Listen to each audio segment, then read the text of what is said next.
Hello, everyone. Welcome. The topic of this conversation is platforms getting developers to switch and innovate.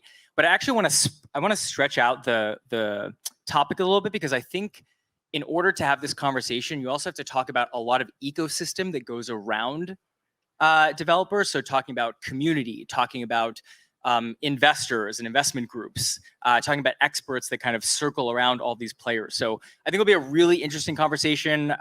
Information can be boring at times, so I think keeping it interesting and exciting will be really important. And we've got 4 really interesting backgrounds here that I think will lend some really good context.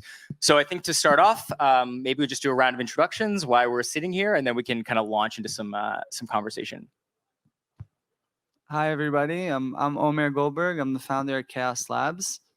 Chaos Labs is a cloud platform that uses agent and scenario-based simulations to test the economic robustness of different protocols. Hey, what's up, guys? I'm Jim, or ZeroXJim on Twitter. I lead the experiments team at INNOVATE, which is the company that has built INNOVATE protocol, same name that I think you guys are familiar with. If not, it's like a liquidity protocol. You can like deposit and earn yield, or you can like borrow against it. Yeah, so like I do everything from experiments, right? Like innovation, stuff like that, like zero knowledge, MEV, like novel NFT ideas, DAO tooling, and everything. So yeah, happy to be here. Why am I here? I think Brooklyn and I think New York broadly is like the heart of DeFi, the heart of crypto. And I want to fucking rep it. So I'm here. Thank you. Cool. I'm Andreas. I'm a lead backend engineer at Bitcoin.com. And yeah, what we do at Bitcoin.com is mainly we have our wallet, we have our product. So we're trying to onboard users onto create a platform where normal users can kind of come in and get into crypto, and then move on into more advanced features like DeFi and yield products and things like that. So kind of trying to create an easy on-ramp for people into the ecosystem. And yeah. As a backend engineer, I do mostly engineering work, trying to abstract away kind of the blockchain, the difficulty of blockchains from our normal users, so that they don't really have to know that they're interacting with crypto, so they can move into our app from any other financial bank or any other platform. You just come into our app, and kind of everything is just works as they would be familiar with. So yeah, that's it. Awesome. And even though the moderator will also be participating in the conversation, so my name is Dan Zimmerman. I've been with the IOTA Foundation for 3 years. And for the past year and a half, I've been working on a smart contract platform that we just announced publicly called Assembly. So went out, raised a bunch of money, and really been through the entire process of birthing a new protocol. So really thinking about the interplay between capital, information, and connections, and bridging together investors, builders, and experts, and how you kind of effectively coordinate all of those. So we just announced a $100 million ecosystem fund, and my work right now is really just ecosystem building. So I have some interesting thoughts on this conversation as well. And if anyone's interested in working in EVM compatible chain, come talk to me, because we're talking to a lot of different groups right now. So I think what's really interesting is that we all have different perspectives, right? So we have, we're coming from a protocol. We have an application that also could be considered a protocol, but you sit on different blockchains. We've got infrastructure, right? So we've got tooling for blockchains. And then we have kind of a quasi-exchange wallet service, right? So I think when we all think about, bringing on developers and ecosystem building, we all think about it very differently. So maybe the first question is, how do you think about ecosystem building in your given domain? Or are you even thinking about ecosystem building when it comes to attracting developers and attracting innovation, bringing innovation to your platform? Yeah, so in terms of, I think ecosystem for blockchain infrastructure, tooling, and platforms is a very generous term, because I just feel like it's so nascent. There really isn't that much there currently. And in terms of bringing, how do we bring and attract talent into the space? I'm interested to hear what the rest of the panel has to say, but there aren't obviously many crypto developers. So you could either go and try to poach somebody from an existing protocol and try to bring them on board. Our approach is different. We take very strong Web2 engineers. We train them, we bring them, ramp them, bring them up to speed. Usually, I think the timetable for that, depending on what exactly you need to do, is about a quarter. And yeah, so we bring all the engineers who are crypto curious, kind of leaning in, and they join Chaos, and then we start from there. Yeah, from our perspective, I think dev ecosystems or dev communities are probably the most important thing or aspect of my job at Aave. And why is that? I believe really strongly that when you build open source, there's no boundary of like who is really pushing the innovation of those products, right? And so, you know, it could be my team of 6 people that is pushing the innovation of the experiments that we're building, or when we open source it, we really can leverage the community to have somewhat of a like exponential impact on those products, right? And so instead of just having 6 people from the core team, we have 60 to 100 to, I think we have, you know, like 1,500 people in our Discord. For the experiments team in particular, called Newt, like we can leverage those people and they can just absolutely just go to town on like the crazy different you know, PRs that they can submit or the apps that they want to build on top of these primitives that we're shipping. And so how do you inspire those people is like something that I think about constantly. And it has to do with a combination of like ownership and nerd sniping in terms of the inspiration of the primitives that you're building. And so that's how I see it. It's like more of like a soft skill. It's like how do you inspire people, and then how do you have a framework for them to self-select and actually get involved to ultimately add impact to the products that you're shipping? Yeah, and I'd love to follow back, like lead back to that a little bit later, because I saw your experiments lab, and I'd love to hear your thoughts, because I think there was a general trend a couple of years ago that it was just throwing money at developers, right? Like how did you get a group in?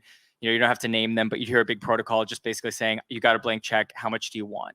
And I think we found now that isn't very effective, right? Because at a certain point, it's sugar water, right? If you don't have a strong ecosystem around it, if you don't have a good technology around it, it doesn't matter how much money you throw at someone, they're either not gonna be able to build on it or they're gonna leave right after. So like, I'd be curious to know, not thinking on the monetary side, what other incentives you see that are there, either like inherent or maybe those that even have to be built in to the environment a little bit. For me, I think the biggest thing for like training the web 2 engineers to become kind of like web 3 engineers and kind of take them on this journey is obviously the interest in crypto, that they have some kind of interest. But then going back to the protocol side of things, like what we're trying to do is hire the people that that we really need. The Amazon people, we're trying to find these people that are really skilled and on distributed system, like big term distributed systems, and then trying to convert them into blockchain engineers to kind of like inspire them to join based on the products we provide, right? So my background before Chaos Labs is at Facebook and Instagram as an infrastructure lead, and a lot of the early team is ex-Facebook, kind of Apple. So kind of to speak about what you were alluding to is certainly part of it is financial compensation, and you need to be able to pay them like what they need in order to move away from those companies, because as much as ideology is a thing, not a lot of top talent is willing to kind of take a pay cut to come and work on something that's like novel. But I don't think that's, for us, that really hasn't been like the main lever to attract the top talent, and sort of similar to what you mentioned, nerd sniping. And I think in crypto, it's super easy. Like we're on the basically crossroads of distributed computing, cryptography, security, infrastructure. So for the engineers who really are focused on like developing their career path in those domains, I don't think that there's a lot that can compete currently with crypto. There's so many interesting problems to solve. Most of them are high impact, whether it's like in terms of like the amount of money that's flowing through the systems that you're building or securing. So for us, that's been like a good path to getting great engineers, is looking for the ones who care. Yeah, totally. And I think we're going to look back in this time and really see a lot of schools of thought being formed on like how to build communities. And so how I feel about it is the same way. It's like you need to bring on, at least initially, intrinsically motivated people. Paying people is obviously important, but that's kind of like table stakes, right? It's like you got to pay people well. That's the end of the day. But how do you get people to stay after you pay them? I think it's really important. And so you look at some of these really, really large ecosystem funds, Avalanche, Polygon, Phantom, Ripple. That's all good, but like ultimately, after cutting checks, like how do you get people to stay and feel empowered to continue building on it and either building their reputation or really scaling their product on top of it? And that comes from intrinsically motivated people. And Peter Pan from 1KX wrote an absolute masterclass on Medium a few years ago, how to build communities. And so I've run that to the T, and it's served me pretty well. So you're multi-chain through and through, right? So you've probably interacted with the different ecosystem fund grant processes, different teams. Which one do you think has been the most effective, and why? If you want to answer that, you don't have to answer that if you don't want. I mean, ultimately, I think I'm not going to name names, but the best partners to work with from a like core protocol perspective or like a core team ecosystem fund perspective are people that do two things. One is they don't micromanage, and they let people build what they want to build, almost in an unopinionated manner, right?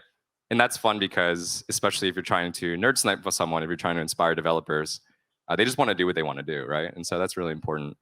The second piece is that they really invest in their tooling.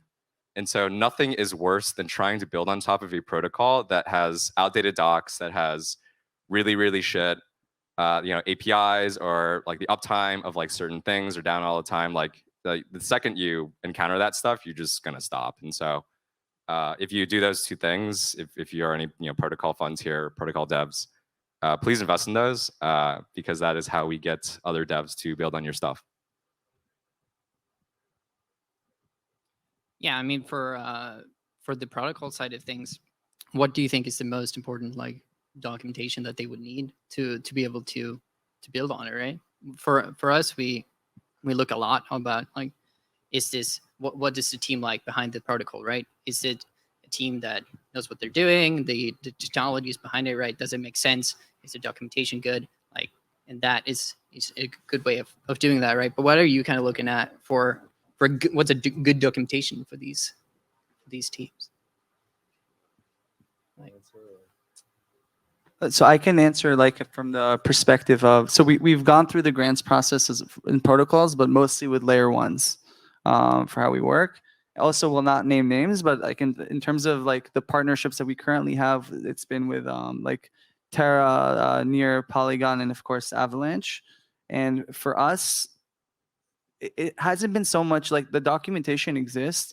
Sometimes it's outdated, and that's fine. But it's really been engaging with like the layer ones that have an emphasis and value on developer tooling and infrastructure. And it sounds like it should be obvious, but it's not. It's not for everybody. It's not top of mind. It's not a priority. So for us, we're a startup, and our simulation engine, there is a cost to kind of going to like non-EVM compatible chains and building those integrations. And that's the first thing that we look for. And you see it very early in the discussions. You see it when they pull in the engineers, and you see it when who's on the call, the questions they're asking, and the level of support they're willing to offer. So that has been like, there have been other things, but that's been the most telling. And so far, that's what we look for when we look to partner with different chains. And the same goes for protocols. Protocols, though, usually is easier. Like the protocols are usually coming to you, telling you they want security. It's not like, like a cell trying to explain to like the foundation why it's important to have this type of infrastructure and tooling in the ecosystem. Yeah, I think that makes sense. Like, because when we do like partner integration, you start off like, okay, what type of API is there? Like, who's actually behind it? And then we kind of, no, but we kind of go about it with, what are they trying to do, and are we trying to do the same thing, right? Like, are we in line in the partnership? And then that's kind of how they form, right?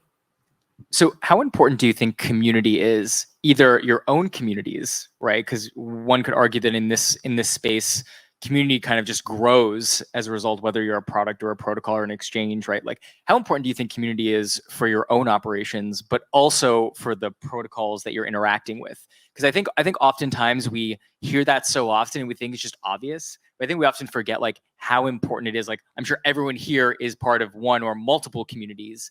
but I bet you don't realize how much the protocols think about community and really foster it, and how seriously they take it.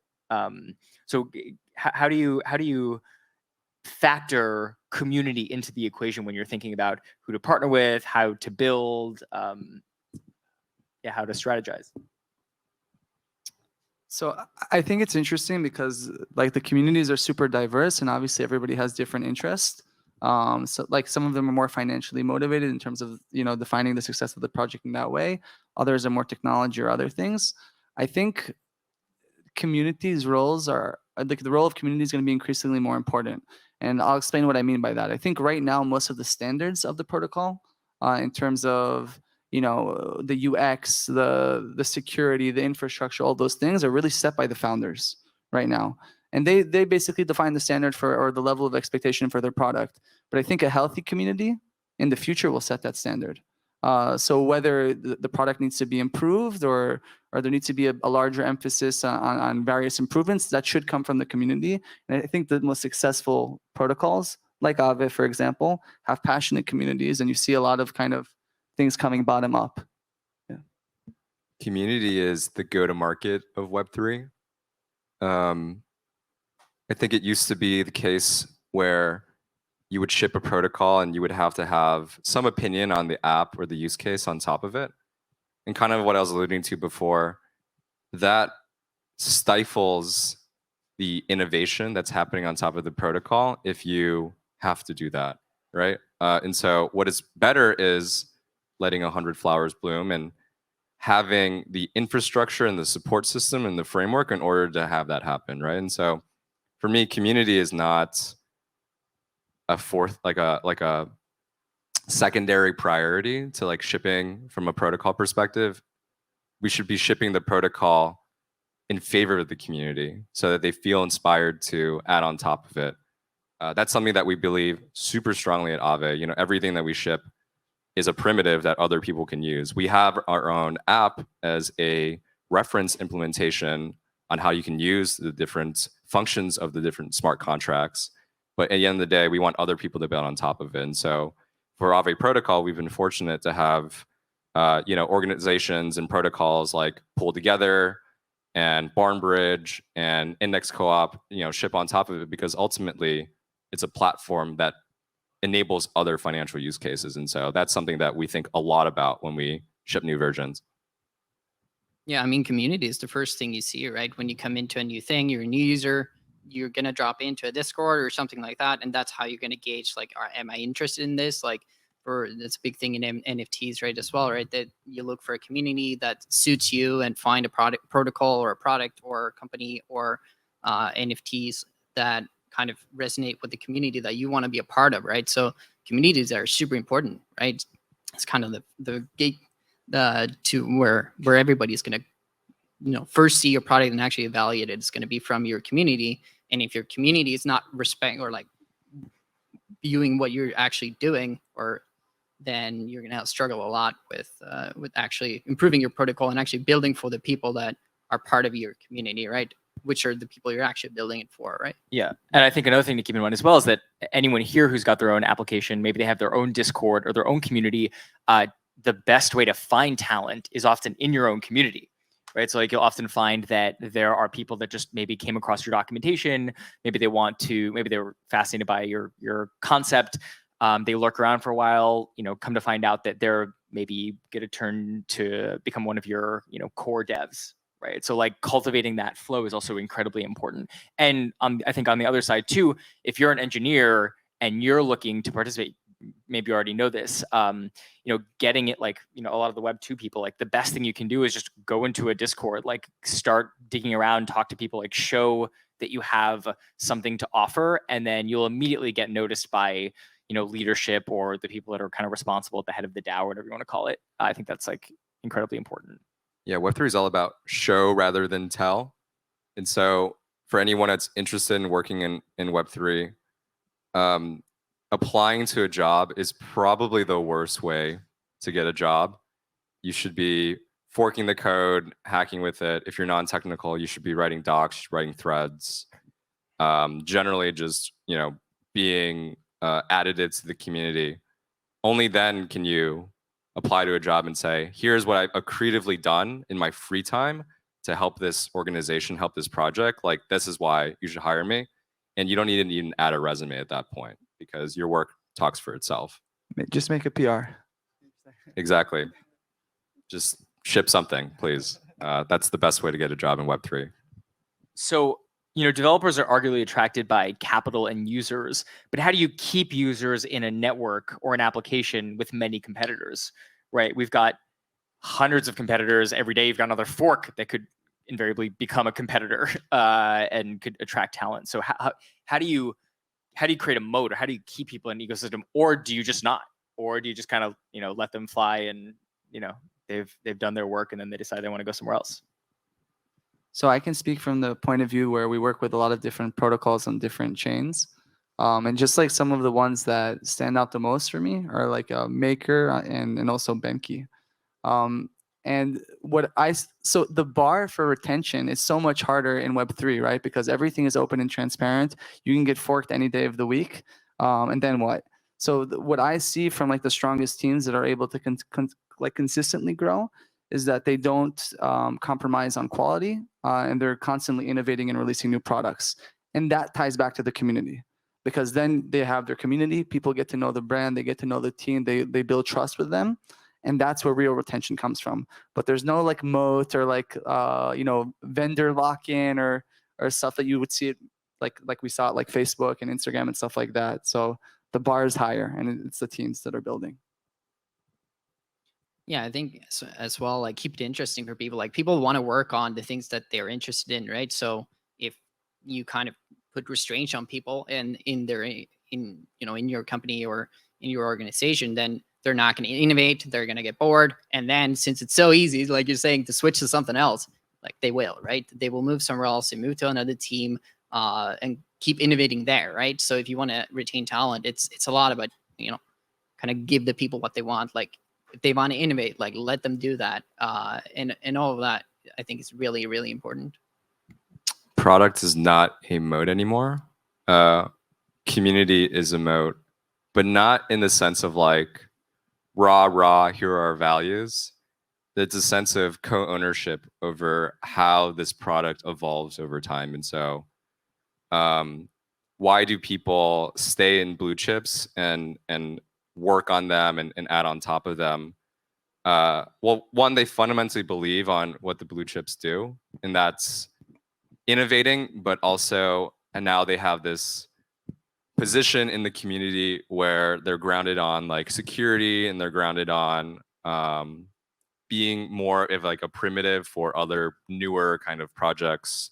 I'm talking about like UniV3, Aave, Yearn, stuff like that. But they also stay because they have co-ownership over what happens. And so when you look at Yearn, for example, Wi-Fi, the governance token, that plays an important role about how Yearn is going to evolve over time. And yeah, you could fork Yearn, as a lot of things have done across chain, but they're not taking the community with them, unless I guess you vampire attack the governance coin. But even then, like, you're not really inspiring people with the same intrinsic values. And so that's why people say, because they know that they have a voice and impact over like this thing that they genuinely give a shit about, and like can actually have a creative value over it. And so that's the moat. It's not words on a page, but it's actually voices on a governance forum. So do you have any, so I'm happy to give one example, but does anyone have any examples of what that kind of moat in an environment looks like? How do you maybe you keep them in your ecosystem, but maybe they move from one project to another? Or do you have any like examples for the crowd that's maybe thinking like what that looks like in practice? So like, if communities that stand out for me in terms of like the resiliency of the community and kind of not having a lot of turnover is, I think Yearn Finance is a good one. I think that a lot of that has to do with a little bit of like the nerd sniping. It's very technically complex. They're like kind of the vaults that they have set up. Once you get in, it kind of becomes interesting to stay, and no one's really competing with them in a significant way. But also like they're very transparent, and I think that's one of the things that like has kept the retention good in the community. Aave also has a strong community, but you'd probably speak better to that than I would. I'm actually not going to talk about Aave. I'm going to talk about Olympus instead. Yeah, gang. Thanks for sponsoring, guys. Thanks for the water. I I hear they have the best DAO. I've been told like their community is insane, like in there, what they've cultivated. It's good. Yeah. Like, how do you get forked to oblivion and still have the community they have, even when their coin is gigadumped? Like, pretty impressive stuff. It's so impressive that they're getting devs to have spoons, which are friendly forks that acquire Ohm as this like Bretton Woods 2.0 reserve currency of DeFi stuff. And so that's pretty insane, right? Yeah. And that speaks to first mover advantage. It speaks to ownership. You know, when you have GOM, governance Ohm, to evolve what Olympus looks like, that's pretty dope. Yeah, I've heard they also have weekly yoga in their Discord. Like you can go and do a yoga session and then like tip the instructor. I thought that was kind of nuts. It's lit. No, but in all seriousness, like I don't know if anyone here's from Ohm. Like it really, I was talking with someone from Railgun here, and like he was explaining to me their DAO and like how creative they got with it, and it really made me think like, wow, like we think about DAOs and community of like how you like relative to the project. Like Doodles is a good example, and like there's a lot of NFTs that have become like gateway drugs to DAOs. But that was the first I've heard of like, oh wow, like they're trying to become like a family with like, I don't know, a lot of extracurricular activities. I thought that was kind of cool. That's the true secret to retention. It's not like transparent. Just do yoga in the Discord. That's right. And the community will come. For sure. I'll go sometime. Yeah. Anyone else want to comment on the community stuff? So Can I just add to it really quickly? Can you what? Can I add to Yeah, of course. my already long-winded answer? No, for sure. I think people care about communities that are not complacent. And so for the example of Olympus, it's always pushing itself like spoons. What the fuck? Like, how did that happen? Like, I would have never in a million years thought that was something that could even be a thing. And so I thought it was hilarious. Yoga, right? It's like pushing the boundaries of like what community is, merging the idea of being playful. I think family gets an eye roll from a lot of people, but like playfulness and a true community, as opposed to like not naming names, but it's like it's very easy for a protocol to go community. That's a Discord with a bounty board, and I pay people, and we share memes, and we say GM, right? Like that's easy. And what's hard is actually pushing the boundaries of like what a community is. And I will always like fuck with any project/protocol that's like trying to push the boundaries on that. Yeah.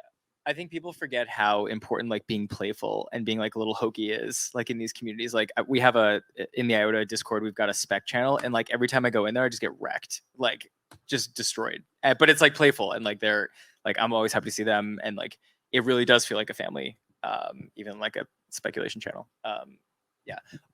Is there anything comparable kind of on the infrastructure side or on the exchange like wallet side? Like do you think about fostering community like that, or is it a very different kind of strategy play for you both? So for us, like right now, with every protocol that we work with, we work super closely with them, and the goal is to become part of the community. So I mean, we have like a lot of skin in the game with the protocols in terms of like governance, and we really like do our best to just be there with them every step along the way. It helps that like in terms of like governance proposals that are trying to be passed, like we're the ones who will oftentimes technically look at what's going on and like analyze that. But the other part is just like be very close to the founding team and everybody who's active in the Discord. And yeah, and that's why it's fun for us to work with the different protocols. It's not only the engineering challenges, it's also the sense of family that you mentioned.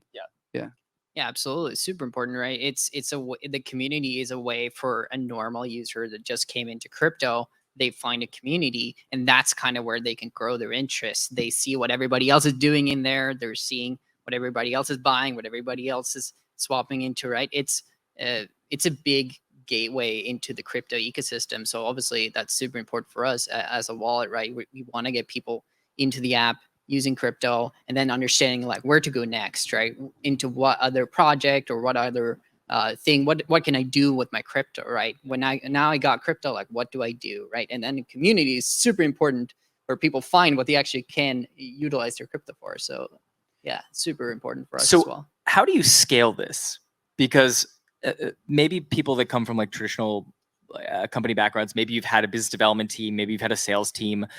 How do you scale, interacting with 100 different engineers from 100 different projects that are maybe building on top of Aave, or, in our case, like it's becoming a Cambrian explosion. I'll kind of talk about this program we built to handle this, but like, how do you scale that? Is it just a function of hiring more people in your organization? Have you thought of more creative, novel ways to interact with so many different groups and so many different users and so many different builders?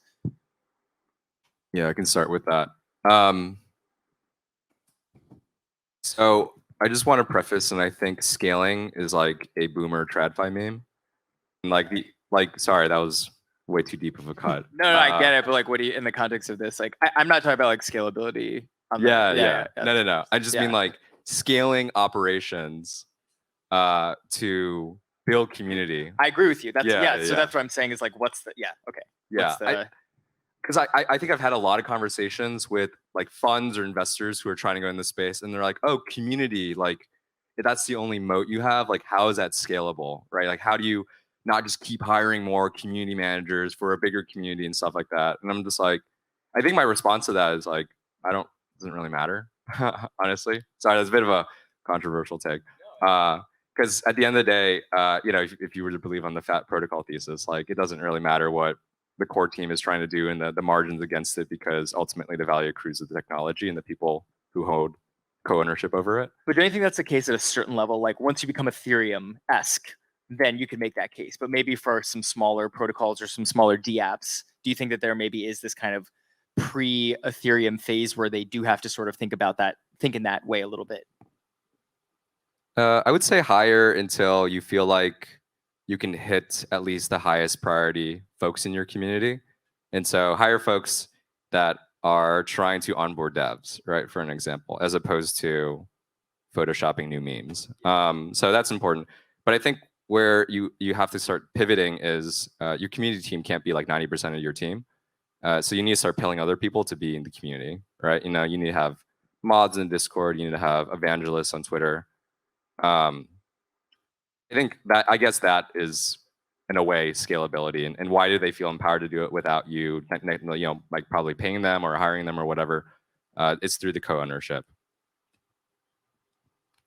Right. Yeah, I think that's super important that you give people like a sense of ownership inside the community, which also makes the community kind of self-grow.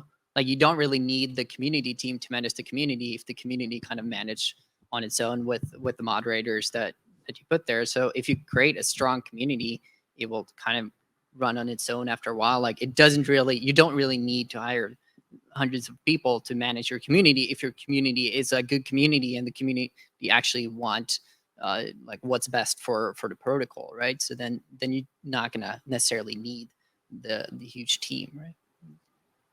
Yeah, I also think that one of the really special things about Web3 is how many small teams are accomplishing such like humongous milestones. So like when we talk about scale, I at least think about it less as how many like absolute number of members like in a Discord or in a DAO, whatever that means for the respective organization. It means getting kind of the few people that are not a few, but are extremely like passionate. And I think that one of the nicest things I've seen so far from the transition to Web 2 to Web 3 is that very small groups of people who feel ownership can accomplish a lot. And I think that there's completely like, I'd be happy to be proven wrong, but diminishing returns on larger communities. And I could at least speak from the experience at Facebook. That you have engineering organizations where people, not only do they like feel like they have ownership, they're actually getting paid a lot to be there. Yeah. But at the end of the day, like 95% of the people don't give a crap about like what's happening in the org, and it's very little. So I think that's a special thing about Web3 is that like you can build a community. It doesn't need to be thousands of people, and you can accomplish a lot. So that was one thing that we kind of discovered as well. So during the process of raising for Assembly, we realized that there's lots of different actors. So we were talking about earlier, you've got these builders, which are engineering teams. You've got investor groups, right? Some of them might be angels, some of them might be kind of the well-known crypto VCs, some of them might be DAOs. And then you've got experts that maybe they have their own accelerators or incubators. And I think the kind of traditional mode have been, let's just create an accelerator program and just put them through so then they become, proficient, or so that they have the expertise to work inside of an environment or a protocol. But what we realized is that one creates a bottleneck. So you have one accelerator now that you have a lot of projects to go through, and that kind of defeats the purpose of decentralization. But that also doesn't scale. So what we did, what we launched was a program called Touchpoint. And what Touchpoint is that we thought, okay, like, how do you, again, bring together investors, builders, and experts in a way that you can effectively allocate capital, information, and resources? This is exactly what they want, right? I think we're assuming that, a builder that comes into our environment like knows everything about branding, or knows everything about launching a token, or about the economics. Like, these are all things that they might not inherently be aware of. So how we're looking to scale it is that we want to create we're calling it like a builders program, but it's kind of like an open-ended program where we accept people that are like really hardcore interested in building.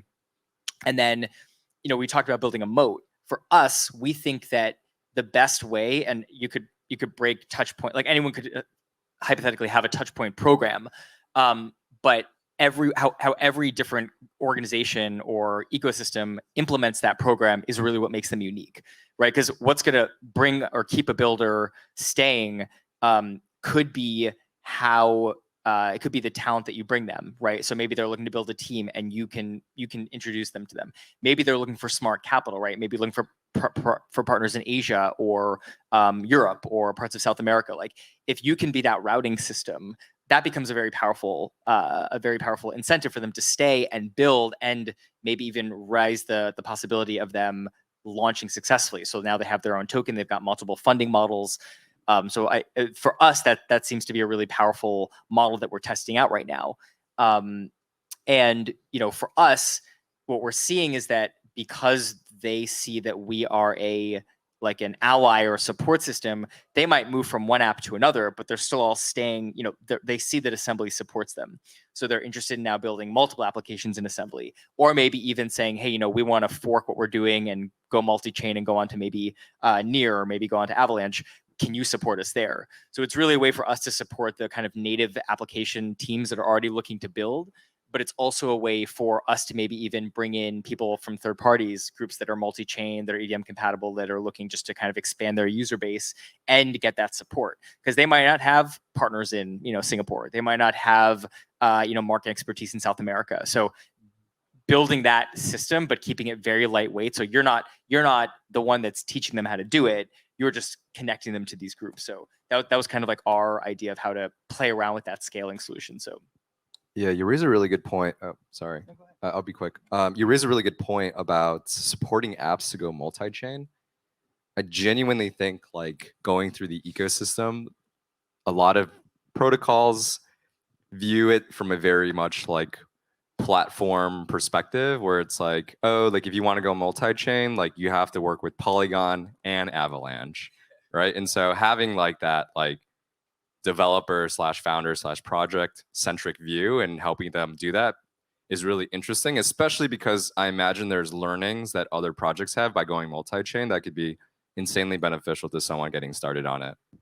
exactly. And then what happens is that now the builders all feel, what I call builders, like the engineering groups, the DApps, they all now have a support system. So they can all work together, they can partner, they can integrate.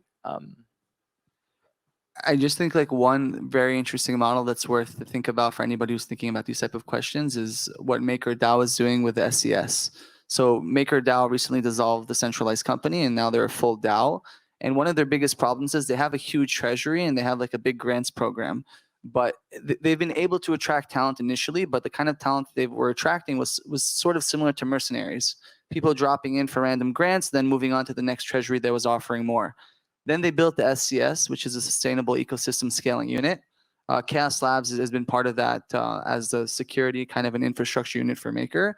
And this is a program where it's not really a touch point. It's a much higher like investment in terms of like the time spent with each team.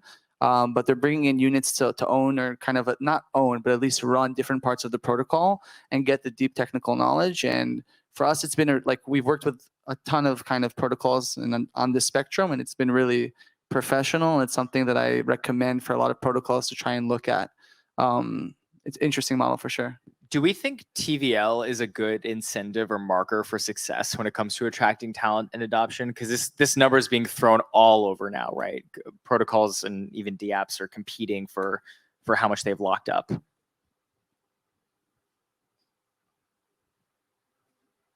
I would say maybe, but like to a degree, yes. But I mean, there's definitely, it's not the only answer, right? It's not the only way to kind of see what people are actually doing, what they're providing to the ecosystem. So yeah, that's my take on it. I think it depends on what you're trying to use it for. If it's like a super easy heuristic for people to feel, you know, pride or competition against other chains or protocols, right? We have DeFi Llama for protocols. We have, of course, DeFi Pulse too.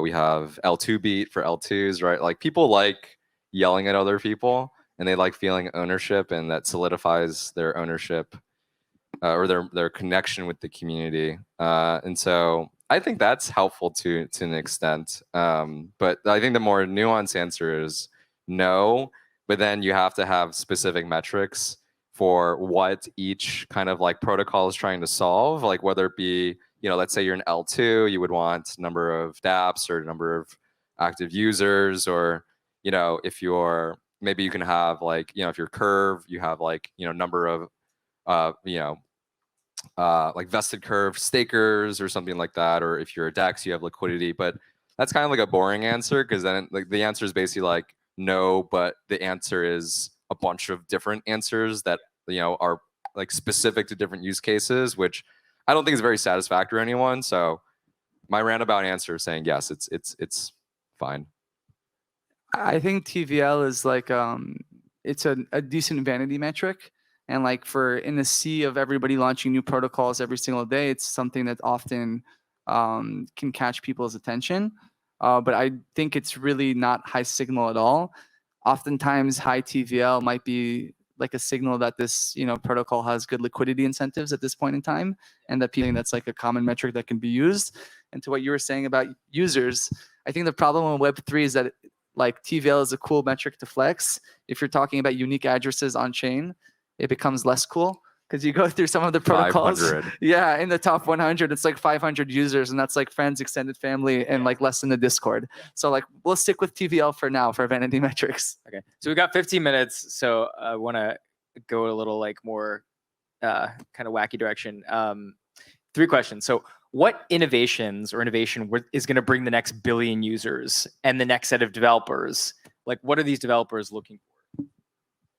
So users and developers is, I think, different. I think for users, it's like the DeFi mullet, where it's like fintech in the front and DeFi in the back. So I think a lot of, over the next few years, people are going to start interacting with DeFi without even knowing about it.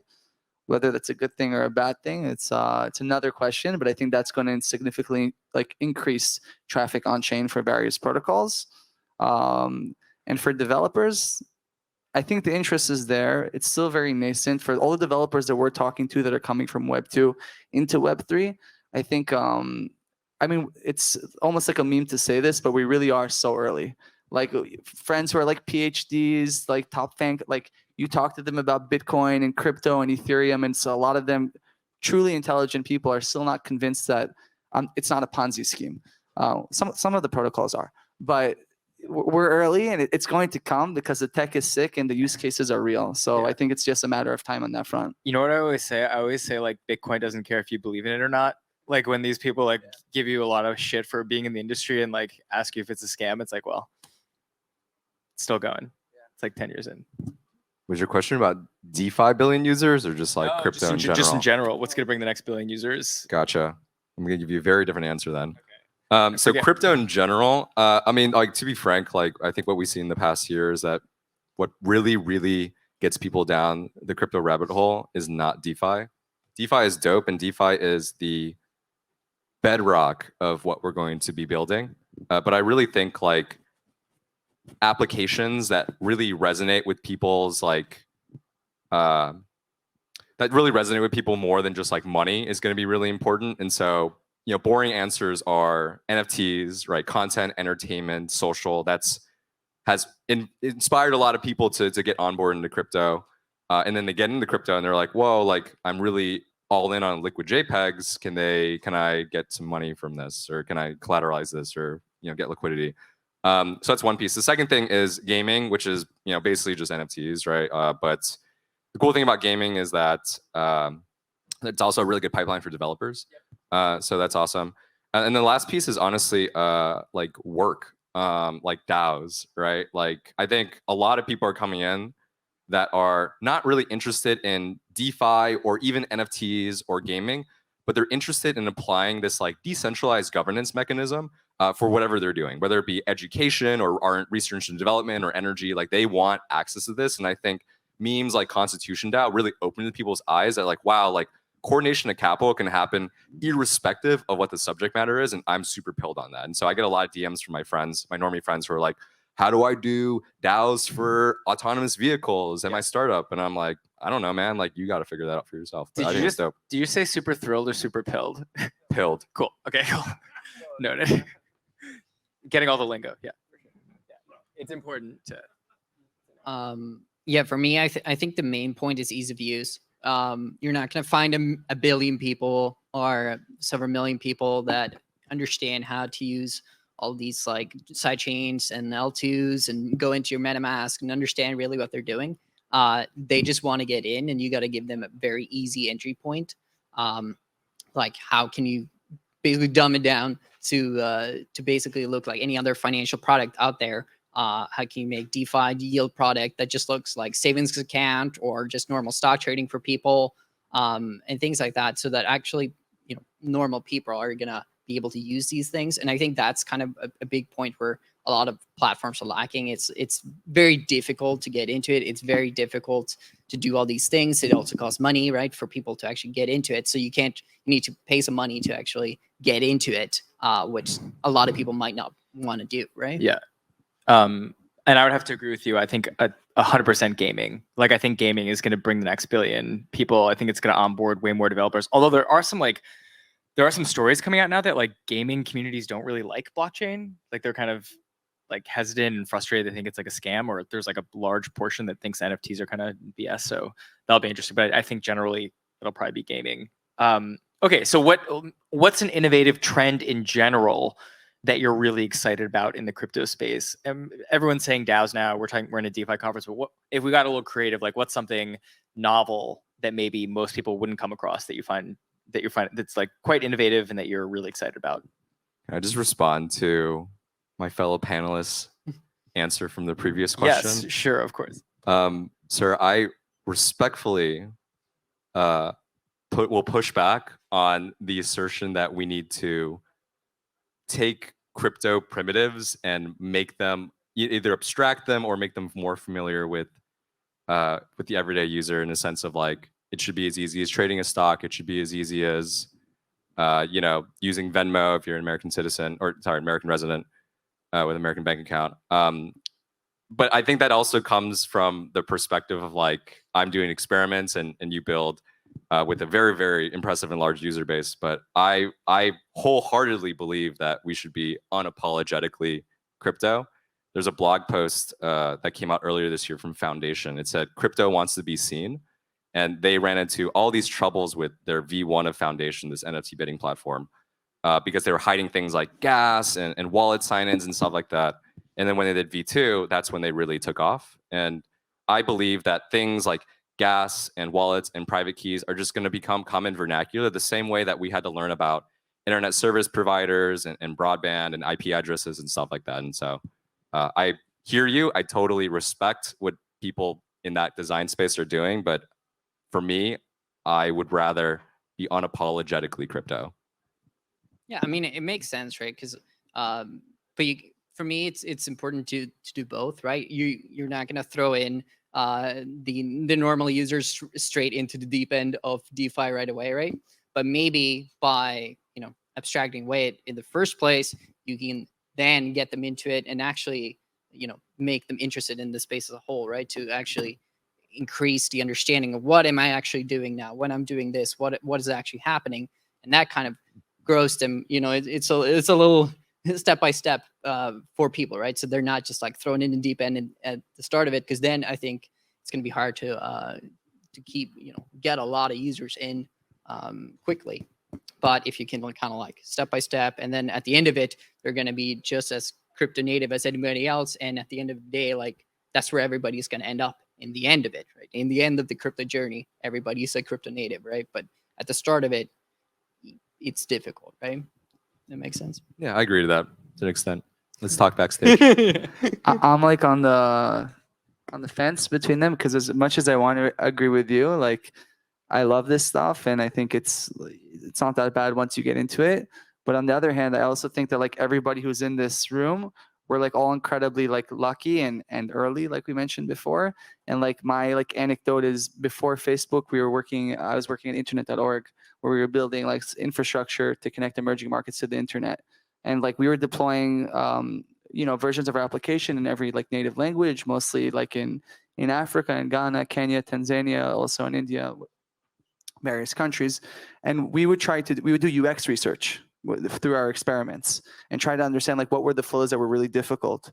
And when we would update them, nobody knew how to use the app, even though it was in their native languages. And what we found is that people would just memorize like the buttons and the flows. And that's like that connects to like, we know what mobile network operators are and internet service providers. So I think maybe in this room, we'll know like what that is. But I always think that in order to really penetrate the global markets, it's going to need to be like very, very easy and simple. But I would like for it to be how you're describing. I certainly, I'm on board with that. Okay, so we'll go back to the last question. So what's an innovative trend or project that you're really excited about, and why? And maybe, something maybe people haven't heard of that would be novel or unique, or maybe they know about it.